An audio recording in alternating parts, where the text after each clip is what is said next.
Welcome to great students. இப்போ நம்ம RRB scale 1ஓட ப்ரிலிம் 2018 சால்வ் பண்ணிட்டு இருக்கோம். இதில் கோடிங் டைப்பில் ஒரு 6 கொஸ்டின் கேட்டிருக்காங்க. ஒரு கொஸ்டின் தனியாக ஒன்று, அப்புறம் ஒரு 5 கொஸ்டின் தனியாக கேட்டிருக்காங்க. 6ஐயுமே இப்போ டிஸ்கஸ் பண்ணிடலாம். ஃபர்ஸ்ட் கொஸ்டின் பாருங்க. All the even value digits of the number 74623895 are increased by 1. சரியா? என்ன சொல்றாங்க? இந்த 4 6 8 4 இப்போ இதெல்லாம் கூட்டி எழுதிக்கணுமா கோடிங் பண்ணும்போது. அதே இது and all the odd value digits are decreased by 1. இந்த 7 ஆட் வேல்யூ தான் இங்கே ஆட் வேல்யூ. சரியா? ஆட் வேல்யூ டிஜிட்ஸ் 7 அப்புறம் இந்த 3 9 5 இதெல்லாம் ஒன்று குறைச்சி எழுதிக்கணுமா. சரியா? then what will be the sum of the fourth number from the right and the fifth number from the left? இவங்க எல்லாம் எழுதினாலும் கேட்கறதுன்னு sum of என்னது fourth number from the right, rightல இருந்து fourth number இந்த 8 வரும். fifth number from the leftல இருந்து பார்த்தா 3 வரும். இதோட sum என்னன்னு கேட்குறாங்க. அப்போ நம்ம கோடிங் பண்ணிட்டு சம் பண்ணணும். இப்போ 8 ஈவன் நம்பர், அப்போ 9 இதோட கோடிங். சரியா? 8க்கு 9 ஒன்று கூட்டணும். அதே 3 இருந்தா ஆட் நம்பர் இருந்தால் ஒன்று குறைக்கணும்னு சொல்கிறோம் 2. சரியா? ஸோ இப்போ இதெல்லாம் கோடிங் பண்ணுமா? அவசியம் இல்லை, ஏன்னா அவங்க கேட்கல. இதோட சம்மு மட்டும் தான் கேட்குறாங்க. அப்போ 2 + 9 எவ்வளோ? 11. ஸோ எல்லாத்தையும் கோடிங் பண்ணலாம், பட் டைம் வேஸ்ட். நமக்கு தேவையான மட்டும் எடுத்து கோடிங் பண்ண ஆன்சர் போடலாம். That is option D. சரியா? இதை நம்ம கேர்ஃபுல்லாக ரீட் பண்ணும். இவங்க என்ன கேட்குறாங்க பாருங்க, ஆட் வேல்யூஸ்னு சொல்றாங்க, ஈவன் வேல்யூஸ்னு சொல்றாங்க. சரியா? Suppose odd positioned terms, even position டேர்ம்னா என்ன அர்த்தம்? ஆட் பிளேஸ்ல இருக்கிறது 1 3 5 7 9th லொகேஷன்ல உள்ளதுன்னு பார்க்கணும். சரியா? ஆட் வேல்யூஸ்னு சொன்னால அந்த நம்பரோட வேல்யூ வச்சு முடிச்சிட்டோம். இல்லை இது ஆட் வேல்யூ கிடையாது, இது ஆட் 3, இது 8 வந்து ஈவன் வேல்யூ, அந்த மாதிரி முடிச்சிடும். ஆட் பொசிஷன்னா இது ஆட் பொசிஷன், இது ஆட் பொசிஷன், இது ஆட் பொசிஷன். புரியுதா? கொஸ்டினை கேர்ஃபுல்லாக ரீட் பண்ணி ஆன்சர் பண்ணணும். இப்போ நம்ம பண்ணது கரெக்ட் தான், 11 ஆப்ஷன் டி. சரியா? அடுத்த கொஸ்டின் கோடிங் லாங்குவேஜில் இப்போ கொஸ்டின் நம்பர் 12 to 16 பார்க்கலாம். இந்த செட்டில் ஒரு 5 கொஸ்டின்ஸ் கொடுத்துருக்காங்க. இது ரிப்பீட்டட் பேட்டர்ன் தான். நல்லா ப்ராக்டிஸ் பண்ணி வச்சுக்கிட்டா கடகடன்னு பண்ணிடலாம். சரி, 5க்கு 5 மார்க் வாங்கிடலாம். அவ்வளோ ஈஸியான செட்டு. சரி, அண்ட் டைம் சேவிங் ஆல்சோ. சரி, என்ன சொல்கிறேன்? Study the following information carefully and answer the questions கேட்டிருக்காங்க. In a certain code language coding கொடுத்துருக்காங்க. நம்ம என்ன செய்யணும்? 5 கொஸ்டின் இருக்குனால கண்டிப்பாக எல்லா கோடிங் பண்ணி தான் ஆகணும். ஃபர்ஸ்ட் கடகடன் கோடிங்கை முடிச்சிடலாம். சரியா? த கேபிட்டல் ஆஃப் டெல்லி ஜெய் வீரு மித்தி விக்கி. சரியா? இங்கே கேபிட்டல் ஆஃப் டெல்லிக்கு இங்கே 4 வேர்டு இருக்கு, இங்கே அதே மாதிரி 4 கோடிங் இருக்கு. அப்போ அடுத்த லைன்ல பாருங்க, மெனி ஃபெஸ்டிவல் இன் டெல்லி, அதே மாதிரி இங்கே 4 கோடு இருக்கு. இப்போ நான் எப்படி ஒன்னொன்னுக்கு பண்றது? சேம் ஆர்டர்ல இருக்கு, அது ஜம்பிளிங்ல இருக்கும். சரியா? இப்போ இந்த தாக்கு தான் ஜெயின்னு சொல்ல முடியாது, இந்த 4ல எது வேணா ஒன்று இருக்கலாம். இப்போ நான் எப்படி ஒன்றுனா கண்டுபிடிக்கிறது அப்படின்னு யோசிச்சா என்ன பண்ணும்? கம்பேர் பண்ணி பாருங்க ஸ்டேட்மெண்ட்டை. இங்கே என்ன? இந்த கேபிட்டல் ஆஃப் டெல்லி, இங்கே என்ன? மெனி ஃபெஸ்டிவல் இன் டெல்லி. சரி, இப்போ ரெண்டுலையும் காமனா என்ன இருக்கு? டெல்லி தான் இருக்கு, வேற எதுவுமே இல்லை. அப்போ இங்கே கோடிங்ல எது காமன் பாருங்க? விக்கி. விக்கி காமனா இருக்கா? மற்ற எதுவுமே காமன் இல்லை. அப்போ டெல்லியோட கோடு விக்கி தான் தெரிஞ்சிக்க வேண்டியதான். விக்கி இங்கே போட்டுக்க, இங்கே விக்கி. சரியா? இந்த மாதிரி ஒன்றுனா ஒன்று காமனாக இருக்கிறதா காமனாக எடுத்து கண்டுபிடிக்கணும். சரியா? அடுத்து பாருங்க, இந்த கேபிட்டல் ஆஃப் டெல்லி இங்கே என்ன? Crowd in the capital. ரெண்டுக்கு காமன் என்ன? த கேபிட்டல் இருக்கா? இங்கேயும் த கேபிட்டல். சரியா? அப்போ காமனான வேர்ட்ஸ் என்ன இருக்கு பாருங்க? The capital. த கேபிட்டல் இங்கே என்ன? ஜெய் வீரு இருக்கு, அப்புறம் என்ன? மித்தி. இந்த வீரு மித்தி ரெண்டும் சேர்ந்து இருக்கு. இந்த ரெண்டோட மீனிங் என்ன? த கேபிட்டல் அப்படிங்க நம்ம நோட் பண்ணிக்கலாம். இந்த ரெண்டும் சேர்ந்து வந்து பாருங்க, இதுக்கு வந்து த கேபிட்டல். சரி, இப்போதைக்கு இருக்கட்டும், அப்புறம் பார்க்கலாம். இதை த கேபிட்டல்.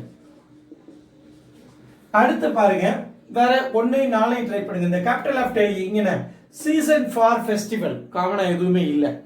அடுத்து இங்க இந்த கேபிட்டல் ஆஃப் டெல்லி, இங்க டெல்லி ஃபார் கண்ட்ரி. ஏற்கனவே இருந்த டெல்லி தான் காமனா இருக்கு. சரியா? அப்போ இதுக்கும் இந்த இடத்துல நம்ம விக்கின்னு எழுதிக்கும். எங்கெல்லாம் டெல்லி இருக்கோ எல்லாத்துலயும் விக்கி எழுதிருங்க. சரி, ரைட். இங்க நான் இதை அப்படியே மெயின்டைன் பண்றேன். இந்த கேபிட்டல் ஏன் எனக்கு கேபிட்டலுக்கோ தேவுக்கோ ஸ்பெசிஃபிக்கா தெரியாது, ரெண்டும் சேர்ந்து தான் எனக்கு தெரியும். அதனால நான் அப்படியே வச்சிருக்கேன். சரி, ரைட்டு. அப்போ இங்க பாருங்க, த கேபிட்டல் ரெண்டும் சேர்ந்து தெரியும்னா மூணாவது என்ன இருக்கு? ஆஃப் இருக்கு. அப்போ ஆஃபோடது என்னது? ஜெய் தான் அப்படின்னு முடிவு பண்ணலாம். சரியா? ஆஃபோட கோடு ஜெய். இப்போ வேற எங்கேயாவது ஆஃப் இருக்கா? எழுதிடலாம். வேற எங்கேயும் ஆஃப் இல்லை, அப்படியே விட்டுறலாம். சரி, ஆஃப் வேற எங்கேயும் இல்லை, அவ்வளவுதான். அப்போ ஒன்றாவது ஸ்டேட்மெண்ட் வச்சு கண்டுபிடிக்க வேண்டியதெல்லாம் கண்டுபிடிச்சாச்சு. அடுத்து ரெண்டாவது ஸ்டேட்மெண்ட் வாங்க. ரெண்டாவது என்ன, மெனி ஃபெஸ்டிவல் இன் டெல்லி. அடுத்து பாருங்க, மெனி ஃபெஸ்டிவல் இன் டெல்லி, இந்த கிரவுட் இன் த கேபிட்டல், இந்த ரெண்டு காமன் பாருங்க, இன் இருக்கு சரியா. அப்ப இங்கே காமன் என்ன பாருங்க, விக்கி நிக் டிக், இங்க டிக் நிக் காமன் இருக்கு பாருங்க, டிக். அப்ப இன்னோட கோட் என்ன, டிக். வேற எதுவும் காமன் இல்லை, அதனால அப்படி போட்டலாம். சரி, அடுத்து ரெண்டு எடுங்க, many festival in Delhi, season for festival. இப்போ இந்த ரெண்டு எது காமன் பாருங்க, ஃபெஸ்டிவல் காமன் இருக்கா. அப்போ இதுல ரெண்டு பாருங்க, ஃபெஸ்டிவலுக்கு என்ன வரும் பாருங்க, விஜி. விஜி ரெண்டு காமன்ல இருக்கு ரைட்டா. அப்போ ஃபெஸ்டிவலுக்கு பதிலாக நம்ம என்ன பண்ணலாம், விஜி போட்டலாம். இங்கேயும் ஃபெஸ்டிவலுக்கு பதிலாக விஜி, இங்கேயும் ஃபெஸ்டிவலுக்கு பதிலாக விஜி சரியா. அப்போ விஜி மூணு ஃபெஸ்டிவல். வேற எங்கேயா ஃபெஸ்டிவல் இருக்கா, இல்ல, ரெண்டு இடம் தான் போட்டாச்சு. இப்போ அடுத்து என்ன பண்ணலாம் பாருங்க, இது தெரியாத கண்டுபிடிச்சலாம் பாருங்க. இந்த மூணுக்கு தெரிஞ்சு போச்சு, விஜி டிக் விக்கி, விஜி டிக் விஜி போல மிச்சம் நிக்கு. நிக்கு தான் மெனி. வேற எங்க மெனி இருக்கா, இல்ல, அவ்வளவுதான். சரி, அடுத்து என்ன பண்ணலாம் பாருங்க, crowd in the capital. நம்ம ஏற்கனவே பார்த்துட்டோம், the capitalக்கு சேர்ந்து என்ன, வீரு மித்தின்னு கண்டுபிடிச்சிட்டோம். இன்னுக்கு டிக்கு, அப்போ சிக்கு தான் என்னது, crowd அப்படிங்கிறது முடிவு பண்ணலாம். மிச்சம் இருக்கிற ஒன்னே ஒன்று தான், அது சிக்கு தான் வந்து ஆகும். சரி, அடுத்து என்ன பண்ணுங்க, சீசன் ஃபார் ஃபெஸ்டிவல். இப்போ நம்ம ஃபெஸ்டிவல் மட்டும் தான் கண்டுபிடிச்சிருக்கோம், ஃபார் கண்டுபிடிக்கல, சீசன் கண்டுபிடிக்கல. இப்போ நம்ம இந்த இதுல எல்லாமே கண்டுபிடிச்சாச்சு, த கேபிட்டலும் சேர்த்து கண்டுபிடிச்சாச்சு. அப்போ நம்ம அடுத்து இந்த நாலாவது எடுத்துருவோம். மூணாவது எல்லாமே முடிஞ்சது, த கேபிட்டல் சேர்ந்தாவது இருக்கு, தனித்தனியா கண்டுபிடிக்க முடியல நம்ம இது வரைக்கும், இருக்கட்டும். இப்போ இங்க வரலாம், season for festival. Season for festival, இங்க ஃபெஸ்டிவல் நமக்கு தெரியும். இந்த ரெண்டையும் கம்பேர் பண்ணுங்க, season for festival, Delhi for country, for தான் காமன். இப்போ காமனா இங்க என்ன இருக்கு பாருங்க, டிஃப். அப்ப டிஃப் ஃபார் போட்டுருங்க, டிஃப். இங்கேயும் டிஃப். இப்போ இது டிஃப் வச்சு போனா மிச்சம் என்ன இருக்கு, நிஸ் இருக்கு, அதான் சீசன். இங்கேயும் பாருங்க, விக்கி டிஃப் போனா நூ இருக்கு, நூ தான் என்னது, கண்ட்ரி. சரி, எல்லாமே முடிச்சாலும் எந்த ஒரு தெளிவா முடியல பாருங்க, த கேபிட்டல். த கேபிட்டலுக்கு சேர்ந்து நமக்கு தெரியும் என்னது, வீரு மித்தி. பட் தனித்தனியா நமக்கு தெரியல, தேக் இதுதான் கேபிட்டலுக்கு தான் தெரியல. இந்த மாதிரி கேட்டுட்டே இருக்காங்க எல்லா பேட்டர்லையும். ஒரு ரெண்டு வேர்டுக்கு மட்டும் தெளிவா கண்டுபிடிக்க முடியாத அளவு வேணும்னே கொடுக்குறாங்க. என்ன காரணம், இந்த கேபிட்டல் இந்த ரெண்டு இதுல மட்டும்தான் இது, அந்த ரெண்டு சேர்ந்தே இருக்கு. இப்ப த வேற எங்கேயே வந்திருந்தா நம்ம தேவை தனியாக கண்டுபிடிச்சிருக்க முடியும், வரவே இல்லை. அப்ப கேபிட்டலும் தனியா வேற எங்கேயும் வரல. ஸோ இந்த ரெண்டு இடத்துல த கேபிட்டல் இருக்கு, அப்ப ரெண்டையும் சேர்த்து தான் சொல்ல முடியும், தனித்தனியா இதுக்கு இதுதான் நம்ம சொல்லவே முடியாது. சரி, இப்போதைக்கு இருக்கட்டும். இப்போ நம்ம கொஸ்டின் ஆன்சர் பண்ண ஆரம்பிச்சிடலாம். அப்புறம் சிச்சுவேஷனுக்கு ஏற்ற மாதிரி பிளான் பண்ணிக்கலாம். சரி, இப்போ பாருங்க என்ன கொடுக்குறவங்க, what is a code for crowd கேட்டிருக்காங்க. கிரவுடுக்கு என்ன கண்டுபிடிச்ச பாருங்க, கிரவுடுக்கு சிக் சரியா. அப்போ ஆப்ஷன் பி முடிச்சிடலாமா, கிரவுடுக்கு சிக். ரொம்ப ஸ்ட்ரைட்டா இருக்கு, ஆன்சர் பண்ணியாச்சு. அடுத்து, what can be the code for festival in India சரியா. ஃபெஸ்டிவல் நம்ம என்ன கண்டுபிடிச்சிருக்கோம், விஜி. ஃபெஸ்டிவலுக்கு என்ன, விஜி. இன்னைக்கு என்ன கண்டுபிடிச்சோம், டிக்கு. இந்தியா எங்க, இந்தியாங்கிற வார்த்தை இல்லவே இல்லை, இந்தியாங்கிற வார்த்தை இல்லை. ஆனா கேட்கறாங்க விஜ் டிக்கு, இந்தியா கோடு இல்லை, கேட்கறாங்க என்ன வரும்னு கேட்கறாங்க. பாப்பமா, இப்போ இது வருமா, விஜ் வீரு சி வருமா. இப்ப கண்டிப்பா நமக்கு என்ன தெரியும், விஜ் டிக்கு வந்தே ஆகணும். இந்தியாவுக்கு என்ன வரும்னு எனக்கு தெரியாது, ஆனா விஜ் டிக் கண்டிப்பா இருக்கும், நல்லா தெரியும். அப்ப விஜ் டிக் இல்லாதல வாய்ப்பு இல்லைங்கிற எலிமினேட் பண்ணிடலாம். இங்க விஜ் இருக்கு, டிக் இல்ல, அப்ப இது வர வாய்ப்பு இல்லை. இங்க விஜ் டிக் இருக்கு, சிக் இருக்கு பாருங்க. சிக்கு கோடு நமக்கு ஏற்கனவே இருக்கு. சிக்கோட கோடு என்ன நம்ம பார்த்தோம், கிரவுடுக்கு தான் சிக்கு. அப்போ இதுவும் வராது. விஜ் டிக்கு தான், இந்தியாவுக்கு சிக்கு வர முடியாது. இந்தியாவுக்கு சிக்கு ஏற்கனவே எதோட கோடு, கிரவுடு கோடு. அப்ப இந்தியாவுக்கு வர முடியாது, அதனால அதுவும் கிடையாது. அடுத்து பாருங்க, விஜ் டிக்கு சி, இந்தியாவுக்கு சிங்கிற கோடு வர முடியுமா. இப்போ விஜ் டிக்கு இருக்கு, ரெண்டு கோடு. இந்தியாவுக்கு கோடு என்னன்னு தெரியாது, இங்க சி நம்ம யூஸ் பண்ணவே இல்லை. அப்ப சிங்கிறது யூஸ் பண்ண வாய்ப்பு இருக்கு, கன்ஃபார்மா சொல்ல முடியாது. சரி, இப்போ ஈயோட ஆப்ஷன் வச்சு நம்ம முடிவு பண்ண போறோம். இப்போ ஈல நன் ஆஃப் தீஸ்ன்னு சொல்றாங்க. அப்ப நான் நன் ஆஃப் தீஸ்னு ஆன்சர் போட்டா என்ன அர்த்தம், இன்னொரு ஆன்சர் ஏதோ இருக்குன்னு அர்த்தம். நான் எனக்கு ஏதோ தெரியும், ஆனா இது இல்லைன்னு சொல்றேன்னு அர்த்தம். எனக்கு ஏதாவது தெரியுமா, இது இருக்கலாம், வாய்ப்பு இருக்குன்னு தெரியும் சரியா.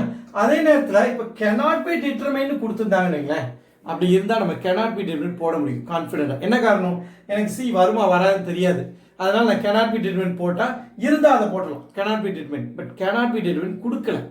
அப்ப none of these போடலாமா அப்படின்னா, அப்ப இதுல இல்லாத ஒண்ணு நமக்கு தெரியும்னு அர்த்தமா, அதுவும் கிடையாது. நமக்கு இதான் கான்ஃபிடென்ட் நமக்கு தெரியுமா, தெரியாது. அப்ப none of these-ங்கிற ஒரு ஆப்ஷன் இருக்கும்போது அப்ப இதுல உள்ளது ஆன்சர் இருக்கிறது போட வாய்ப்பு இருக்கு. இது இல்லைன்னு சொன்னா அப்ப வேற ஏதாவது தெரியுமா? அதுவும் தெரியாது. அப்போ which dick இருக்கு. அப்போ Cங்கிறது பாசிபிலிட்டி இருக்குன்னு நம்ம கன்ஃபார்மா ஏத்துக்கலாம். ஆனா Cங்கிறது கூட வேற எதுவும் யூஸ் பண்ணல. அதனால நான் என்ன போட போறேன்? ஆப்ஷன் டி தான் போட போறேன் ஆன்சரா இதுக்கு.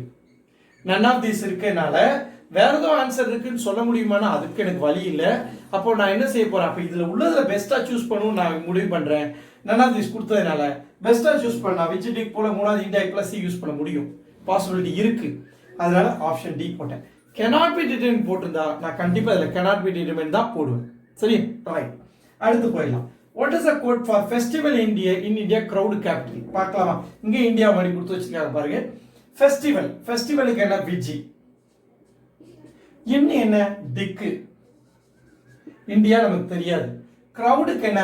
கிரவுடுக்கு வந்து சிக்கு நமக்கு தெரியும். கேபிட்டல் அங்கேயும் பாருங்க, கேபிட்டலுக்கு வந்து தனியா தெரியாது, த கேபிட்டல் தான் நமக்கு தெரியும். அப்போ இங்க கேபிட்டலுக்கு என்ன வரலாம்? வீரு வரலாம், இல்லைன்னா மித்தி. ரெண்டுல ஏதாவது ஒண்ணுதான் வரணும், ரெண்டுமே வர முடியாது. த இல்ல இங்க, ஓகேவா? மீரு இல்ல வித்தி ஏதாவது வரும். சரி, இப்ப நம்ம முடிவெடுக்க வேண்டிய நேரம் வந்தாச்சு. இங்கேயும் பாருங்க none of these கொடுத்து வச்சிருக்காங்க. none of these கொடுக்கல, அப்ப ப்ராப்ளமே இல்லை. நம்ம இந்த அஞ்சுல ஒண்ணு கண்டிப்பா சூஸ் பண்ணி ஆகுங்கிற ஒரு கட்டாயத்தில் இருக்கும். சரி பண்ணிடலாம். இப்போ கண்டிப்பா நமக்கு என்ன தெரியும்? கன்ஃபார்மா விச் டிக்கு சிக்குங்கிறது கண்டிப்பா இருந்தே தீரணும். சரியா? இருக்கா பாருமா, விச் டிக்கு சிக்கு இருக்கு, விச் டிக்கு சிக்கு இருக்கு. அடுத்த ஆப்ஷன் விச் டிக்கு சிக்கு, விச் டிக்கு சிக்கு, விச் டிக்கு சிக்கு, அஞ்சுலயுமே இருக்கு விச் டிக் சிக்கு. அப்ப இதை வச்சு நம்ம எலிமினேட் பண்ண முடியாது. அப்ப அடுத்து நம்ம என்ன வரலாம் பாருங்க, இந்தியாவுக்கு என்ன நமக்கு தெரியாது. ஆனா இதுல மீரு ஆர் வீரு ஆர் மித்தி ரெண்டுல ஏதாவது ஒண்ணுதான் இருக்கணும். ரெண்டுமே இருந்தா எலிமினேட் பண்ணிடணும், ரெண்டுமே இல்லைனாலும் எலிமினேட் பண்ணி ஆகணும். சரியா? அப்ப அப்படி வரும். இங்க என்ன வரலாம்? வீரு இருக்கு, மித்தி இருக்கு, ரெண்டுமே இருக்கு. அப்ப இது வாய்ப்பு இல்லை. ரெண்டுல ஏதாவது ஒண்ணுதான் இருக்கும், கேபிட்டல் தான் இருக்கு, தேங்கிற வேர்டு இல்ல. அடுத்து இங்க பாருங்க, விச் டிக்கு ஜெய். ஜெய் நம்ம ஏற்கனவே இங்க யூஸ் பண்ணிருக்கோம் பாருங்க, ஞாபகம் இருக்குல்ல? ஜெய் இங்க எதுக்கு யூஸ் பண்ணோம்? இந்த ஜெய் கோட் ஃபார் என்னது? the capital. கேபிட்டலுக்கு விக்கி போயிடுச்சுன்னா ஜெய் எதுக்கு இருக்கும்? ஆஃப். நம்ம எழுதிருக்கல, ஆஃப்க்கு வரும் ஜெய்ங்கிறது. அப்ப இங்க ஆஃப்ங்கிற வார்த்தையே இல்லை, அப்போ ஜெய் வராது. ஜெய் வருது, அப்போ இது ஆன்சரா இருக்க வாய்ப்பு இல்லை, எலிமினேட் பண்ணிடலாம். சரி, அடுத்து பாருங்க, விச் டிக் வீரு சிக்கு விக்கி. இப்போ நமக்கு வீரு இருக்கு, மித்தியார் வீருல ஏதாவது ஒண்ணு இருக்குன்னு இருக்கு. அடுத்து ஒண்ணு பாருங்க, விக்கி இருக்கு. விக்கிங்கிறது நம்ம என்ன பார்த்துருக்கோம்? டெல்லிக்குள்ள கோடு. இங்க டெல்லி இருக்கா? வார்த்தையே இல்லை, அப்ப இதுவும் வராதுன்ற முடிவு பண்ணிடலாம். அடுத்து பாருங்க, விச் டிக்கு மீ கொடுத்துருக்காங்க, சிக்கு டிஃப். டிஃப் நம்ம ஏற்கனவே யூஸ் பண்ணிருக்கோம். டிஃப் எதுக்குள்ளது பாருங்க? ஃபார். ஃபார்ங்கிற வார்த்தை இங்க இருக்கா பாருங்க? இல்லவே இல்லை, அப்ப இதுவும் வராது. வந்துடுமா? அடுத்து பாருங்க, விச் டிக்கு சிக்கு இருக்கு. இப்ப மீ மித்தி. இப்ப வீருவார் மித்தியில மித்தி இருக்கு, அதுவும் ஓகே. இங்க இந்தியாவுக்கு பதிலாக மீங்கிற வார்த்தை ஒரு புது வார்த்தை கொடுத்துருக்காங்க. அப்ப கண்டிப்பா நம்ம என்ன பண்ணலாம்? ஆப்ஷன் ஈயே போட்டலாம். அஞ்சுல ஒண்ணுதான் சூஸ் பண்ணி ஆகணும். அப்ப மத்த நாலு இல்லையே தெரிஞ்சு போச்சு. அஞ்சாவதுல மீங்கிற வார்த்தை இந்தியாவுக்கு யூஸ் பண்ணிருக்காங்க போல. சரியா? இங்க இந்தியாவுக்கு என்ன யூஸ் பண்ணிருக்காங்க? சி யூஸ் பண்ணிருக்காங்க. அந்த மாதிரி யூஸ் பண்ண முடியும். இப்ப காமனா இங்க கொடுத்திருந்தா தான் நம்ம மாத்த முடியாது. பட் ஈச் அண்ட் எவ்ரி கொஸ்டினுக்கு இடையில கான்டெக்ட்க்கு ஏற்ற மாதிரி கோடிங் மாத்த முடியும். ஓகேவா? அந்த மாதிரி கொடுப்பாங்க. ஸோ அதனால இது கரெக்ட் தான், இதுவும் இங்கே கரெக்ட் தான். சரியா? அதனால நம்ம none of these போடணும்னு அவசியம் கிடையாது. இங்க நான் மீ போடுறேன், அதனால இங்கே மீ இல்லை, அதனால none of these போடணும்னு அவசியம் கிடையாது. ஓகேவா? இப்போ none of these வேற ஏதோ ஒரு ஆன்சர் இருக்கு அப்படின்ற மாதிரி இருக்கும். அப்படின்னாலும் இந்த கொஸ்டினுக்கு தான் இது கேஸ், இந்த கொஸ்டினுக்கு இது வேற கேஸ் தான். ஓகேவா? அதனால ஆன்சர் என்ன தான் போடணும்? பி தான் போடணும், இ போடாதீங்க. cannot be determined போட்டுருந்தா கண்டிப்பா இ போடலாம், சந்தேகமே இல்லை. cannot be determined இல்லைங்கிறதுனால நம்ம எதை சூஸ் பண்றோம்? ஆப்ஷன் இதுல என்ன? பி சூஸ் பண்ணோம். தோ இங்க மீ இங்க சின்னு வேற வேற இருந்தாலும். ஓகேவா? சரி, நம்ம அடுத்து இப்போ நம்ம 15th கொஸ்டின் பார்க்கலாம். What is the code for capital? கேபிட்டலோட கோட் என்னன்னு கேக்குறாங்க. நம்ம ஏற்கனவே டிஸ்கஸ் பண்ற வீரு ஆர் மித்தி ரெண்டுல ஒண்ணுதான் இருக்கும்னு சொல்றோம். டைரக்டா ஆப்ஷன் பி இருக்கு போடலாம், வீரு ஆர் மித்தி, வேற எதுவும் இல்லை. அடுத்து, in a certain code language festival is coded as vg. Correct தான். ஃபெஸ்டிவல் எப்படி கோட் பண்ணா விஜி தான். அடுத்து in is coded as dick. கண்டிப்பா in dick தான். in the same code language what will be the code for delhi? டெல்லிக்கு என்ன code? Vicky தானே, நம்ம எனக்கு தெரியும் விக்கி. சரி, 5 ஏ தான் ஆப்ஷன். ஸோ இதுல எல்லா கொஸ்டின் முடிச்சாச்சு. மொத்தம் 6 கொஸ்டின். இந்த செட்ல ஒரு 5 கொஸ்டின், அப்புறம் ஒரு கொஸ்டின் தனியா வந்திருந்தாங்க கோடிங் நம்பர்ஸ் வச்சு. ஸோ ஆறுமே முடிச்சாச்சு. வீடியோ பிடிச்சா லைக் பண்ணுங்க, ஷேர் பண்ணுங்க, சப்ஸ்கிரைப் பண்ணுங்க. பெல் பட்டன் ப்ரெஸ் பண்ணி வச்சுங்க. அப்போ தான் எக்ஸாம் ஓரியன்ட் லைவ் கிளாஸ் பண்ணும்போது உங்கள் நோட்டிஃபிகேஷன் வரும். தேங்க்யூ ஃபார் வாட்சிங் த வீடியோ.